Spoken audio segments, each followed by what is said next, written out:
ఆంధ్ర రాజధాని గుంటూరు ప్రజలందరికీ మనస్ఫూర్తిగా నమస్కారాలు చెప్తున్నాను. ఈ సినిమా గురించి అందరూ మాట్లాడేశారు. నేను మాట్లాడాల్సినంత సినిమాలో 2 గంటల 30 నిమిషాలు మాట్లాడి మిమ్మల్ని వీళ్ళంత బోర్ కొట్టించకుండా పంపించే ప్రయత్నం చేశాను అనుకుంటున్నాను. థ్యాంక్స్ అనే మాట చిన్నది, ఎందుకంటే నేను ఈ సినిమా తీసేటప్పుడు యాక్చువల్గా ఒక మామూలు కథని చెప్పాలి, దాన్నే బలంగా చెప్పాలి. ఎక్కువ మలుపులు ఉండకూడదు, ఎక్కువ కమర్షియల్ ట్విస్టులు పెట్టద్దు, హైలు వద్దు, ఇంటర్వెల్ బ్యాంగ్ వద్దు, క్లైమాక్స్ దగ్గర రక్తపాతం వద్దు. చాలా మామూలుగా మన ఇంట్లో, మన డ్రాయింగ్ రూమ్లో మన కజిన్స్ మధ్య గొడవ పడతాం, మన అత్తలతో మాట్లాడతాం, మన నాన్నతో మాట్లాడతాం, మన బ్రదర్స్ తోటి చెల్లెళ్ళతోటి చాలా విషయాలు పంచుకుంటాం. డైనింగ్ టేబుల్ దగ్గర కూర్చుని డ్రాయింగ్ రూమ్లో మాట్లాడుకుంటాం, అక్కడే కన్నీళ్ళు పెట్టుకుంటాం, అక్కడే ఆనందిస్తాం, అక్కడే పశ్చాత్తాపడతాం. అలా ఉండే చిన్న చిన్న విషయాలే మనం ఎందుకు చెప్పకూడదు? ఎందుకంటే నాకు తెలిసి నేను దర్శకుడి కంటే ముందు రచయితని, దానికంటే ముందు త్రివిక్రమ్ కంటే ముందు శ్రీనివాస్ని, ఉదయ భాస్కర్రావు, నరసమ్మ అనే ఒక ఇద్దరు మధ్యతరగతి ఆంధ్రప్రదేశ్లో ఉన్న ఒక చాలా కుటుంబాల్లో ఒక కుటుంబంలో నేను మామూలుగానే పుట్టాను. సో నేనేం నమ్ముతానంటే మనిషి గొప్పడు అందరికంటే. అతని కళలు కానీ, అతని ఆశయాలు కానీ, అతని అలవాట్లు కానీ అతని జీవితంలో ఎంత ముందుకు తీసుకెళ్తాయి, లేదంటే ఎంత వెనక్కి విసిరేస్తాయి. అది అతని కళలు గొప్పవైతే పైకెక్కుతాడు, అతని అలవాట్లు ఆశలు చెడ్డవైతే కిందకి పడిపోతాడు. ఇలాంటి చాలా చిన్న చిన్న సంఘర్షణలు, మనకుండే మామూలు భయాలు, మామూలు కోపాలు, మామూలు ఇష్టాలు మనం దాదాపుగా మాట్లాడుకోవటం మానేసాం. మనం అందరం ఎక్కడికో చూస్తూ మాట్లాడుతున్నాం, ఎంతో దూరంగా చూస్తూ మాట్లాడుతున్నాం. ఫోన్ చూస్తూ హలో చెప్తున్నాం పక్క వాళ్ళకి, టీవీ చూస్తూ భోజనం చేస్తున్నాం. మనం ఇంటికి వెళ్ళేసరికి మన అమ్మ వాళ్ళతో మాట్లాడకుండా టీవీలో మనకి ఇష్టమైన సీరియల్ పెడుతున్నాం, లేదంటే నైట్ 11, 12 దాకా ఏదో ఒక ఇంగ్లీష్ సినిమా చూసి పడుకుంటున్నాం. మనం మాట్లాడుకోవటం మానేసాం.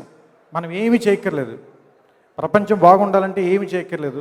ఇద్దరు మనుషులు పక్క పక్కన కూర్చుని ఒకళ్ళ కళ్ళలోకి ఒకళ్ళు చూస్తూ మాట్లాడుకుంటే చాలు. సో ఇలాంటి చిన్న చిన్న విషయాల్ని,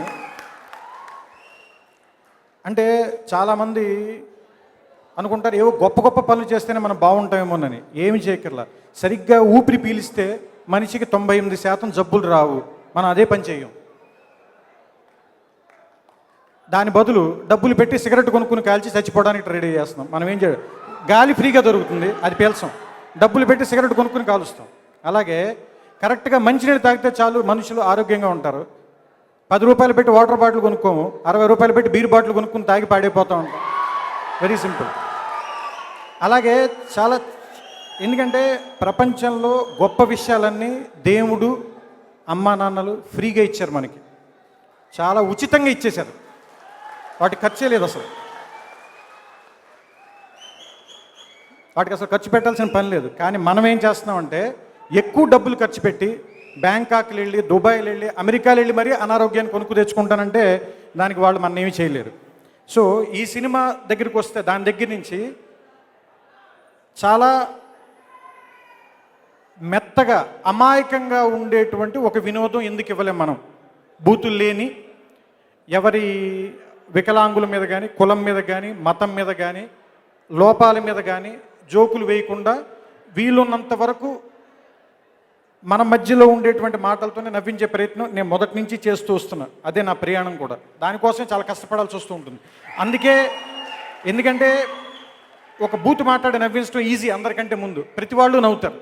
కానీ నవ్విన వెంటనే మనం చాలా తక్కువగా చూస్తారు. కానీ ఒక గొప్ప మాట మాట్లాడితే మేబీ అర్థం కాక వెళ్ళిపోవచ్చు, కానీ వెళ్ళిపోతున్న దారిలోనైనా సరే అది ఆలోచనకు వస్తే మనకు ఫోన్ చేసి మరీ అభినందిస్తారు. సో ఒక్కొక్కసారి కొంచెం లేట్ అయినా పర్లేదు, కానీ మంచిదే చెప్తాలని అనిపిస్తూ ఉంటుంది. ఎందుకంటే ఒక రకంగా చెప్పాలంటే మసాలాలు తిని రెగ్యులర్గా రెస్టారెంట్లో భోజనం చేసిన మనకి ఒంట్లో బాగున్నప్పుడు ఫుడ్ పాయిజనింగ్ కానీ ఏదైనా జరిగితే చారు అన్నం తినమ్మా, మజ్జిగ అన్నం తిను, 3 రోజుల పాటు అని చెప్తారు సామాన్యంగా డాక్టర్లు. ఈ సినిమా అలాంటి చారు అన్నం లాంటిది నాకు, మీ సంగతి నాకు తెలియదు, నాకు సంబంధించినంత వరకు ఇది ఒక చారు అన్నం లాంటిది. కొంచెం నెయ్యి మాత్రం వేసుకుని, పెద్ద ఎక్కువ కారం ఉండదు, ఎక్కువ పులుపు ఉండదు, ఎక్కువ తీపి ఉండదు, ఎక్కువ ఉప్పు ఉండదు. కొంతమంది మేబీ దీన్ని చాలా బ్లాండ్గా ఉంది, ఏమీ లేదేంటి అని అనుకోవచ్చు. కానీ నేను ఇదే గుంటూరులో పుట్టిన శంకరమంచి సత్యం గారని చాలా గొప్ప ఆయన అమరావతి కథలు అని రాశారు ఆయన. అది కేంద్ర సాహిత్య అకాడమీ అవార్డు కూడా వచ్చింది ఆ పుస్తకానికి. వీలుంటే దయచేసి ఎవరైనా చదవండి. నాకు తెలిసి తెలుగులో చాలా గొప్ప పుస్తకాలు అది కూడా ఒక పుస్తకం. అందులో ఆయన ఒక కథ రాస్తాడు. ఆ కథ చెప్పి ముగిస్తాను, అంతకుమించి ఎక్కువ విసిగించిన ఎవరిని. ఏంటంటే అందులో ఆయన పేరు గుర్తులేదు, ఒక ఆయన రోజు పొద్దున్నే లేచేవాడు, అమరావతి ఊళ్ళో బతికేవాడు. ఆయన నదికి వెళ్ళి స్నానం చేసేవాడు, వచ్చేవాడు, గుళ్ళోకి వెళ్ళి దేవుడు శివుడి మీద చెంబుడు నీళ్లు పోసేవాడు. ఇంటికి వచ్చి వాళ్ళ ఆవిడికి ఏ కూర వండాలో చెప్పేవాడు. ఆవిడ వండితే తినేసి అరుగు మీద కూర్చుని సాయంత్రం పూట దారిలో వెళ్ళి ఒక 2-3 ఫ్రెండ్స్తో కబుర్లు చెప్పేవాడు. ఆ తర్వాత రాత్రి మళ్ళీ వాళ్ళ ఆవిడకి ఏం వండాలో చెప్పేవాడు, అది తినేవాడు. అప్పుడప్పుడు పండగలు వస్తే గుడికి వెళ్ళి భజన చేసేవాడు అందరితో పాటు. సరదాగా స్నేహితులతో కబుర్లు చెప్పేవాడు. ఒక 60 సంవత్సరాలు 70 సంవత్సరాల తర్వాత చచ్చిపోయాడు. ఇంతే కథ, ఇంకేమీ లేదు. చివరిలో ఒక మాట రాస్తాడు, ఇలా బతకడం మాత్రం ఏ తప్పు చేయకుండా అంత తేలిక అని. అంత తేలిక కాదు కదా. ఎందుకంటే రోడ్డు మీద వెళ్తూ ఉండగా ఒక అమ్మాయి కనిపిస్తుంది, కనిపించగానే ఒక ఏలేయాలనిపిస్తుంది, వేయకుండా ఇంటికి వెళ్ళిపోండి, అంత తేలిక అది. చాలా గొప్పవాళ్ళమ్మ. అలాగే ఒక పెద్ద ఆయన సడన్గా పడిపోతూ ఉంటాడు రోడ్డు మీద, సడన్గా నవ్వు వస్తుంది మనకి, నవ్వకుండా ఉండండి, అంత తేలిక. ఏ తప్పు చేయకుండా బతకడం అంత తేలిక కాదు. మామూలుగా బతికి చచ్చిపోయిన వాళ్ళే మహానుభావులు. అలా ఈ ఊళ్ళో ఎంతోమంది మహానుభావులు. ఈ ఊరి నుంచి వచ్చిన వాడే ఈ సినిమాలో పాటలు రాసిన రామజోగి శాస్త్రి గారు కూడా. అలాంటి మహానుభావులందరికీ మనస్ఫూర్తిగా నమస్కారం చెబుతూ, ఇక్కడ మీలో కూర్చున్న చాలామందిలో కూడా మహానుభావులు ఉన్నారు. బహుశా వాళ్ళు ఇక్కడ ఉండకపోవచ్చు, కానీ మీలో ఉన్నారు.